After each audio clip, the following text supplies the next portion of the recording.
कहानियां नवलपुर नामक गांव में बंसीलाल नाम का एक सेठ अपनी पत्नी कमला के साथ रहता था।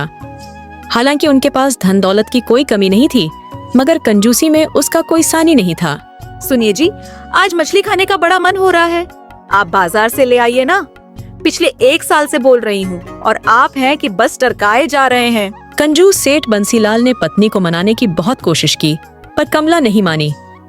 थक हार कर सेठ बंसीलाल को मछली लेने बाजार जाना ही पड़ा। अरे भैया, मछली कितने की है? ये मछली 160 रुपए की है सेठ जी। अरे ये तो बहुत ज्यादा है भाई, तुम तो बहुत ठग रहे हो। सेठ बंसीलाल फिर थोक रेट पर पहुंचा। ये मछली 90 रुपए की है। भैया ये भी बहुत महंगी है, जहाँ से लाते हो वहीं से मैं भी ले आता हूँ। हाँ तो जाइए, हम तो नदी से मछली लाते हैं, वहाँ तो मुफ्त मिलती है। मुफ्त में मिलती है तो पैसे क्यों दूं? और चल पड़ा नदी की ओर। नदी में घुसते घुसते वह गहराई में चला गया। अब तो डूबने लगा और याद आया उसे तैरना नहीं आता। बंसीलाल डरते हुए, हे भगवान मेरी जान बचा लो, मैं 111 ब्राह्मणों को भोजन कराऊंगा। धीरे धीरे पानी से बाहर आने लगा। फिर बोला 111 ज्यादा है, 21 कर देता हूँ। फिर बोला नहीं नहीं, ये भी बहुत है, 5 करा दूंगा प्रभु। जैसे तैसे किनारे तक पहुंचा और बोला 5 भी ज्यादा है, एक ब्राह्मण को तो भोजन करा ही दूंगा। अब सेठ बंसीलाल ढूंढने लगा ऐसा ब्राह्मण जो कम खाता हो।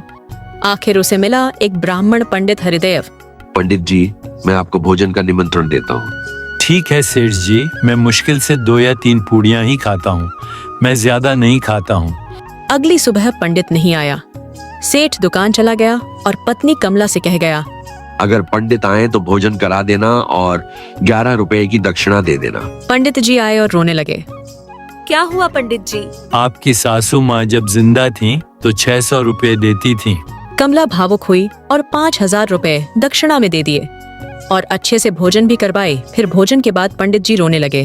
आपकी सासू माँ भोजन के बाद आटा चावल दाल का दान भी देती थी। कमला ने 25,000 रुपए आटा चावल दाल आदि बांध कर दे दिए। शाम को बंसीलाल लौटा। पंडित जी को दान दक्षिणा कितनी दी? 25,000 रुपए और बाकी सामग्री भी दिए पंडित जी को। सेठ आग बुला हो गया। आज तो उस पंडित को नहीं छोड़ूंगा। वो लाठी उठाकर निकल पड़ा, लेकिन उधर पंडित हरिदेव भी पूरी तैयारी के साथ सेठ को चकमा देने को तैयार बैठा था।